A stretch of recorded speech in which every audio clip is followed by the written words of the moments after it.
Hey VC, what's up? It's me, yours truly. I am back to post another quick video here.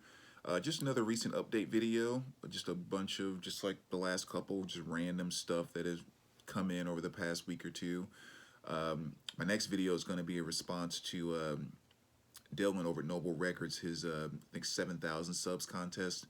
I actually tried to shoot it a couple times and didn't quite work out, so I have to make sure I get that posted up this weekend as well. But yeah, I just wanted to kind of shoot a quick video here just to show some recent finds. So let's just kind of jump right into it. Oh yeah, musical stuff. You guys know I've been talking about maybe kind of adding some of that into the beginning of a few of my videos. So I picked out three things, anything that doesn't revolve around actual records, if you will. So the first thing I'll show, which usually I think you see sitting like right up here, is usually where I keep it. I'm kind of always shifting my room around. But it's this right here, which is a Barry K stick from Shinedown. Nice stick that I was able to catch at a concert. And catch indeed too, because I saw them in, I think it was New Hampshire or Boston. New Hampshire, actually. It was a New Hampshire show when Shinedown opened for Boston. And, at the end, of course, throwing stuff out, and they threw the stick, and it was about 4 feet or so off to the right of me. And I jumped up and used my long arms to kind of stretch over a couple people's heads without touching them, without actually bumping into them or anything, and was able to kind of snag it and pull it back in. So I was like, hey, the fact that I'm 4th in all-time leading rebounding at my school, those skills came in handy that night. So that's just kind of a nice little piece in the collection. And then a couple more pillows. I want to kind of get to the point where I show you guys all the different pillows I have on my couch. One is going to be Pat Benatar, which is a cool one. Because you guys that have been around the VC for a while, around my channel, you know the one thing I always say about Pat, which is don't sleep on Pat. One of the hardest rocking ladies out there. And then the other one, which is one of my favorites to have actually, which is the Uriah Heep. That's kind of an interesting pillow for when people come in and see it on your couch for the first time. You're like, okay. But that's a pretty cool one. So anyway, that's kind of just, again, 3 musical things / stuff that I thought I would share. I am still in the process too, just again talking music of, as the beginning of the year, I think January 2nd, I officially started putting my collection in the Discogs. So that's been going pretty good. I'm actually up to about 1,100 pieces that I've put in so far. So considering that I'm, actually doing the proper pressings on, I think I've done about 800 or 900 records and about 200 or so cassettes. So it takes its time, obviously. And on top of that, too, I'm taking all the same information and adding it to my Excel spreadsheet. So I'm going in and adding condition and pressings and all of that in my Excel spreadsheet. And I'm putting stickers on the back of each individual album. So, it's a process. But again, 1,100 in, I'm actually doing a little better than I thought. So that's been going pretty good as well. But so anyway, let's just kind of dive into the actual tangible music here. Again, a lot of just random stuff here, so you never know what's going to pop up next. First one here is Chicano Batman, which is Freedom is Free. Really cool, interesting album, kind of a new group to me. Just discovered them a few weeks ago. Really interesting stuff, because even when I was putting this away, trying to think about where I'm going to file it, it could really go in a lot of different places. I mean, it definitely has an early 60 type of soul feel. In some places there's a little bit of a funk feel. There's a world music feel to it, kind of a Chicana type of feel. I mean, so it really is just kind of one of those very musical albums. And I've just found it really interesting and picked it up. I don't like the fact that it's on orange vinyl, but I mean, still, it's you guys know I'm not a big fan of colored vinyl or whatever. But yeah, cool group of guys just kind of really making music is what it boils down to. So kind of a new artist set this over here. New artist for me there, but really, really cool stuff. And again, I decided to actually put it in my world music category, but it was a debate between that and my 60s, 70s R&B section, just to give you, again, an idea of what you kind of find on there. Next year, we have Method Man, Redman, Blackout. Great album by them. One of my favorites. Favorite song on here definitely is Rottweiler. I think that song is just freaking awesome. Love the beat. Love a number of the lyrics that are inside of it too. Especially, when the suckers break like turbo and ozone. I freaking love that line. And the video of it is really cool too. So it's just kind of nice sometimes when you see hip hop artists being just not flowing with the standards of the genre, just being a little more creative, especially between videos and everything else. And that's kind of a great example with the Rottweiler off that album. But so glad they reissued this on vinyl. I'm not sure if they put it out the first time or not, actually. But great pickup there. The New Radicals. This is one I've held off on getting for quite some time, and Import CDs had a really good sale on this the other day with a couple other things I had ordered, plus an additional 20% off of that too. So I was finally able to get it for just a few dollars, which was nice. But not core, but classic '90s stuff. You got to give what you give. You got to get what you give, and everyone knows that song. It probably drove you crazy to some degree, but nice, fun album to have in the collection. As well as Pink, Misunderstood. I have a couple of Pink albums. I'm not a gigantic fan of hers, but this would definitely be my favorite album by her. Definitely the fun stuff, the poppy stuff, the early stuff in their career, and that type of thing, which is usually it's not a genre, but this is usually kind of a place I don't go as often in terms of a lot of music that I like. But this album is pretty cool. Favorite song on here is definitely Don't Let Me Get Me, And one of the things I like about that too is I like the fact that, again, even though it's kind of a fun, poppier type of thing, just those 5 words in that line, especially with the story that she's telling in the song, is just so freaking powerful, because it's not often where you could just say 5 simple words like that and have at least half the people in the world being able to relate to that feeling on a deeper level at some point in time in their life. So I think that's just kind of cool, and I just don't let it get completely lost in the poppy nature of the album. So I've always kind of, for lack of better terms, I guess maybe respected that about that song. But nice pickup there.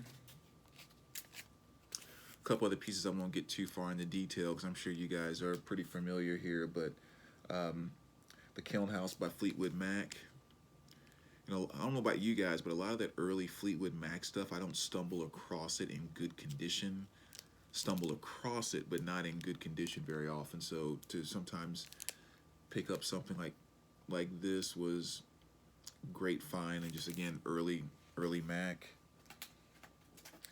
And the same thing here with Mystery to Me. Another one I've been wanting to pick up for quite some time, and found this one here. This is a 1997 pressing, so this isn't an original, but still very good condition there. I'm sorry, 1977. I said 80s. I said 97, didn't I? So yeah, nice pickup there. Little bit of ring wear kind of coming in there, but still one of the nicer ones that I've seen. So finally got a chance to grab that. This is Vindicator. There Will Be Blood. Just some really cool, kind of thrash metal, basically. But yeah, I was actually in the shop one night, and one of the guys I work with was playing this, and just kind of listening to it, and I was like, that's kind of some good stuff. So yeah, nice addition to the metal collection there.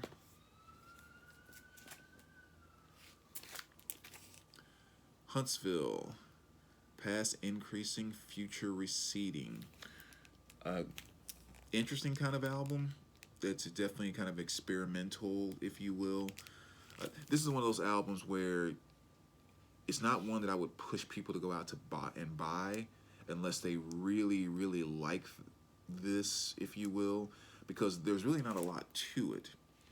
It's experimental in the sense that well, there's only 3 songs on the album. Like, you know, side 1 is 17 minutes, and there's 2 songs that are about 8 minutes on the second side.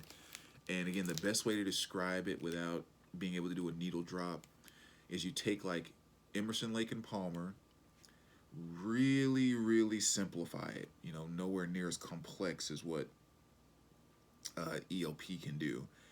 And then just take like the very simplistic intro of one of their songs and make that like an entire song. And that's basically what this album is. So it's overly simplistic. You know, it's one of those things where if you kind of like it, it's fun to listen to and you'll like. But if you're just saying, hey, let me throw on the album, kind of check it out and see what I think and blah blah, you're probably gonna be like, that's the most boring, simple thing I've ever heard in my entire life. I can make that album in 10 minutes flat. So, but again, it's just kind of that, some of that experimental stuff that I kind of like. So, interesting piece there with Huntsville. The Prunes, Electric Prunes, that is. You know, I had too much in. I had too much in to dream. Jeez, can't even get that out. But yeah, just, you know, fantastic early psych. I think 1967, 68, somewhere around there. Fantastic album, and just really happy to find one in great condition there. But great psych album right there.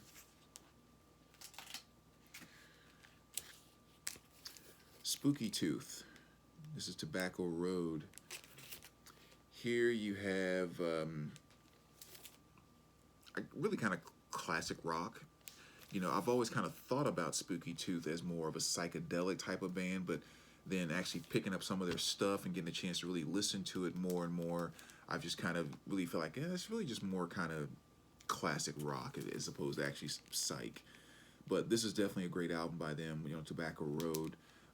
There's of course a cover of Tobacco Road on here, or a version of Tobacco Road on here, and then also the song The Wait, you know, which most people probably tend to know from the band. They did a version of that on here as well. So just kind of that type of cool kind of classic rock type of record with a really cool cover there too.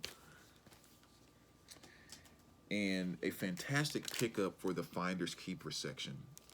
And again, for those of you that don't know, you know, Finders Keepers for me is there's a small section in my collection, only about 14 or 15 records. Don't really have a lot in there at all. But they're all records that I really love, I still listen to, and I will not get rid of them until I get a mint replacement of those records. And so they go into Finders Keepers. And so I don't pick up a lot of them, but this is one that I stumbled across the other day that I was like, heck yes. I'll definitely take a Finders Keepers copy until I can find one that's perfect. But this is Spooky Tooth, and this is Spooky 2. And just, I mean, yeah, just a freaking awesome album. When you talk about that perfect mixture of kind of classic rock, psychedelic, and even metal to some degree, like you mix that up in a bowl, and this is one of the things that would come out of that bowl. Just an amazing, amazing record. As you can see, it's in fairly good condition considering it's an original pressing. I mean, the front cover's solid. Even the back cover's fairly solid, but it has a, you know, nice seam split that kind of goes about here. And so that was just kind of just enough to where it didn't quite fit the standards, but again, there was no way I was not going to have this album. So it'll fit well in the Finders Keepers. But yeah, I mean, just songs like Waiting for the Wind, you know, just the opening track alone would just completely blow your mind. Evil Woman, and of course, you guys know Better by You, Better Than Me from Judas Priest off of Stained Class. Well, as you can see here, you can kind of see where they got that from, because you know, that's off this album. And actually, I didn't know that for the longest time. I'd skimmed through this album a number of times, you know, listening to it, different songs and stuff online and that type of thing. So when I got it and I was playing it, I was, you know, listening to the whole thing all the way through, and all of a sudden this riff kicks in, and I'm like, man, that's some heavy stuff. And then the lyrics, I'm like, that sounds familiar. And then when the chorus, the Better by You, Better Than Me kicked in, I'm like, holy cow. So loving it and then just not realizing that song was on this album. But fantastic piece. Which is probably why I'm rambling about it so much. So I'll move on here. Another one that's going right into the Finders Keepers as well is Spooky Tooth The Last Puff, featuring Mike Harrison. As you can see, some writing on the cover there, and there was some sticker residue that's something they had on there. But the vinyl is flat out near mint. So I thought, awesome copy to pick up until I can, find this exact same pressing on Discogs and try to get a mint cover to get it into my collection. This one here is not quite as heavy, if you will, as Spooky Tooth 2. This is definitely more on the classic rock and maybe somewhat on the bluesier side, in my opinion, but still just a fantastic album there. And speaking of Better By You, Better Than Me, found this nice original pressing of Stained Class. And this is kind of a thanks to Billy Hurst and also kind of jumping into the Discogs thing, is that I've always just kind of, at least for the last couple years, have really been just about things I bring into my collection. I want them in fantastic condition. Pretty much like excellent to near mint is kind of the only area that I really kind of play around for the most part. But I guess, again, with doing the Discogs and everything, it kind of turned me on a little bit to keeping more of an eye out for also original pressings of things I don't have original pressings of.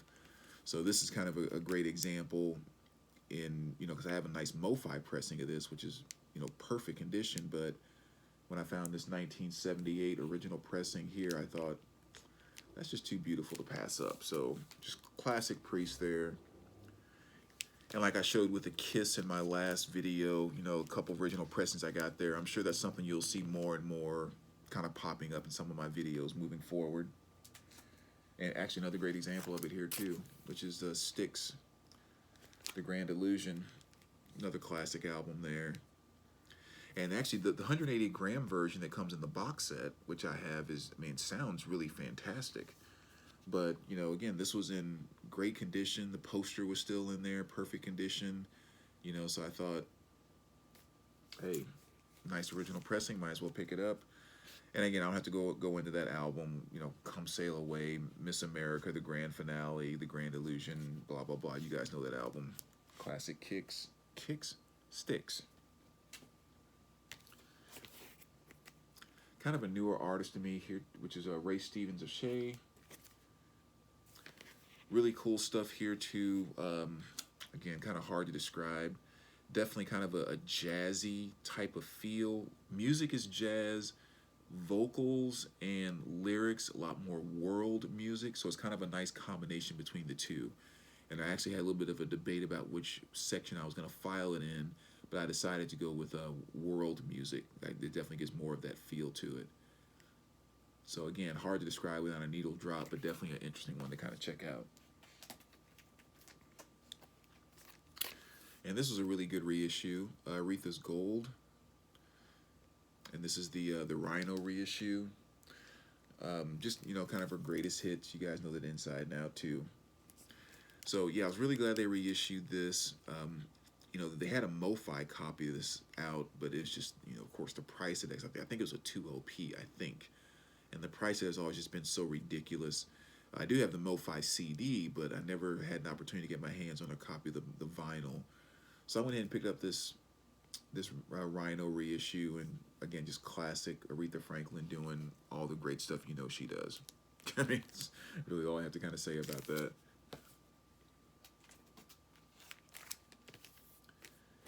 Jim Croce, Time in a Bottle, kind of her greatest hits. Again, Time in a Bottle. Again, classic artist, legendary artist. You guys know them well.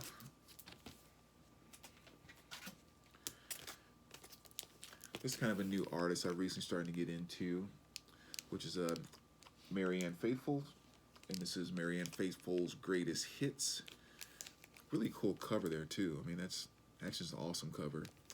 And again, without being able to do a needle drop, I think the best way to kind of describe this album is you you take Nico from the Velvet Underground, you give her more of a little more of a melody type of voice where she's singing a little more than doing the unique Nico style. And that's not a bash on Nico because I adore her to no end. I love her stuff. But just imagine if you were able to take her vocals and just kind of slide them a little bit down the scale, kind of moving towards the Whitney Houston end of the scale, which is way down here. You know, it's just as far as someone who can just sing. You know, just move Nico a little bit down the scale, and then just kind of do some basic folkish, soft, rockish type of stuff. And this is what you get is Mariana, and it's really really good stuff. This is one of those albums that's just really pleasant to listen to, the kind you just kind of throw on and just let it float in the background, and it's just a very nice, pleasant album to listen to. And it really kind of takes you back to the time, like the late 60s, which is one of the things I really liked about it. Is just it, even without listening to the lyrics necessarily, it kind of painted pictures, if you will. So really cool stuff. Love that album cover. Great addition to the collection as well. Grandmaster Melly Mel and the Furious Five. You know, one of the classic kind of hip hop artists, or old school hip hop artists. Not my favorite by them, but still a good album. And I think the reason maybe this isn't my favorite is because this one they were a little bit more pushing towards the R&B side than some of the rap hip hop stuff that they were some of the early pioneers of. So that may be part of the reason, but still classic album, and also has like a White Lines remix on there. So great one to have in the collection. And found this at a record show the other day that was actually sealed, which was also nice. So brand new copy nonetheless of the original pressing. So the original 1984 pressing. So that was nice. Then a little Tiny Music, Stone Temple Pilots, another classic album, which for the longest time, especially as big as a STP fan that I am, I thought I had this album. And I don't know for the life of me why. Maybe because I had it on CD or whatever, but I've skipped over it so many times because I've always thought, oh, I have that. And went to listen to it the other day, and I was like, or a couple weeks ago, it's like, I don't freaking have that. So I picked up this music on vinyl copy. And yeah, so finally have it in my collection. And still kind of working on completing my Cure collection, and this is Pornography. And so again, everyone knows this classic Cure album. No major hits on this one. This is just that great freaking 80s alternative sound that the Cure had, and it's just one of their just those solid albums that's in their discography. So another great ad there. Leonard Cohen, I believe, and this is Songs of, I believe this was his first album, I think. But definitely was happy to pick it up, happy to find one in such great condition there, which was awesome. Leonard Cohen is one of those artists that was kind of in that same category as like Tom Waits with me. Not that they sound the same musically, but more so there's certain artists, especially legendary artists, that, like, you know, they've earned so many accolades, they've made their name in music, they're legends, but yet I don't understand exactly what it is that people love about them. And I've had a hard time with Cohen being one and Tom Waits being the other. You know, that's one of the things I've always really enjoyed about when I see other people enjoying different music and stuff like that. My first instinct is always, what is it that they're, and if I don't like it, it's like, what is it that they're grasping in that I'm not grasping? Because I feel like I have the ability to open up and make those connections from a lot of different music, which you guys kind of, I mean, you know, I'm kind of all over the place. So it makes me really kind of curious, like musically, emotionally curious. And usually I can dive into that path and I'll either find, oh, there it is, I feel it, I sense it, I get it, or I'll dive into it and kind of discover that's a stupid reason to, you know, that's one of the issues I have with a lot of pop artists today is you'll dive into it and kind of discover, oh, they're that big because it's manufactured. It's a social media thing. It's a marketing thing that's making them so big, not because there's something so fantastic there. So that's like one of the negative things I could find that'll make me hate an artist even more. And there's plenty of those today that I could name. But um, but yeah, so that was one of the nice things about this album is I still can't say that I totally get the genius, but just I was willing to put this on and listen to it, and I enjoyed it. So I thought, oh, that's interesting. So maybe I need to pick that one up because I actually enjoyed listening to that album. Um, but I think he's just kind of one of those weird things where, with his lyrics and everything, it almost sounds like he just recorded some people in a conversation and then just took that conversation and just made it the lyrics of the song. You know, reminds me a lot, kind of like what Morrissey and the Smiths used to do as well. Kind of the same thing. It's just, are those actual lyrics or was just conversations you recorded? But did enjoy that album, so definitely kind of my introduction to Cohen there. And then here we have Accept, which is Blind Rage.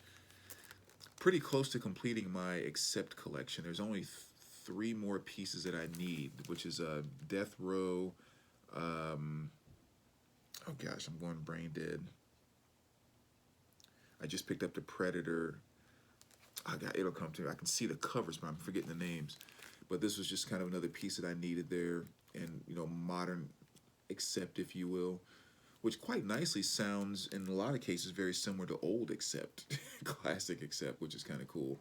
So definitely one of the bands I really like that's kind of kept the old school kind of classic metal, if you will, still going moving forward, and another great pickup there.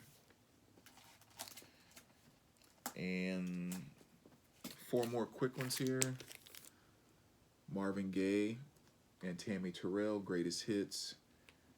Your Precious Love, Ain't No Mountain High Enough, Ain't Nothing Like the Real Thing, all that classic stuff. So another great pickup there. And I got another copy of Godsmack, Legends Rise, or When Legends Rise. This is their newest album from 2018. Album that when it first came out, it was cool. It was Godsmack album, and Godsmack's my favorite band. I liked it. But gosh, the more I've listened to this thing, I've just become more and more obsessed with it. So, When Legends Rise, Bulletproof, Unforgettable.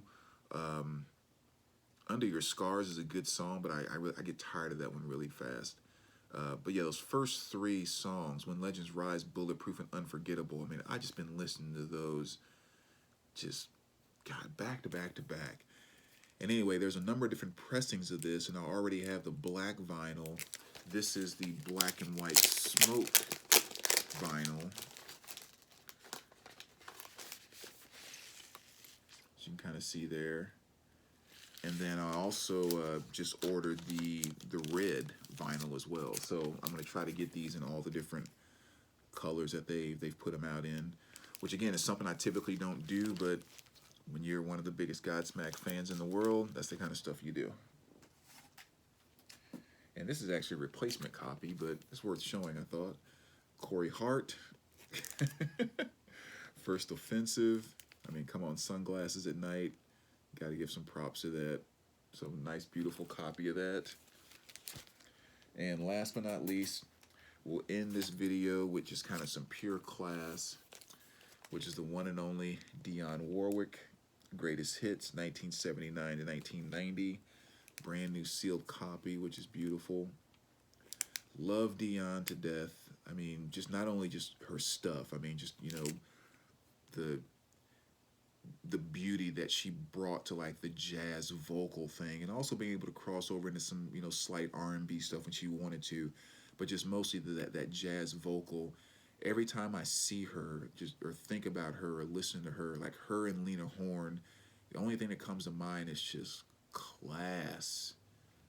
Just class. You know, it's just this mega respect that I have for Dion and Lena Horne based off of how they carry themselves, what they did. They're just classy freaking women, period. So very happy to pick that up as well. And it's one of the things too that I like about Diana Krall, which kind of attracted me to her so much in terms of a modern day jazz vocalist, is that she's kind of brought that class element back to the jazz vocal. Um, Now Diane can get a little racy too. I mean, so she's also like the fact that she's able to kind of pull that sex appeal into it. But yeah, just kind of, I don't know. It's just good to see people carrying themselves with a little bit of class. So anyway, won't get too bogged down in the next. This video is already 30 minutes long. But yeah, those are some recent pickups. Again, thanks for watching. If you made it all the way to the end of this video, really appreciate it. And we will talk to you soon, guys. All right, take care.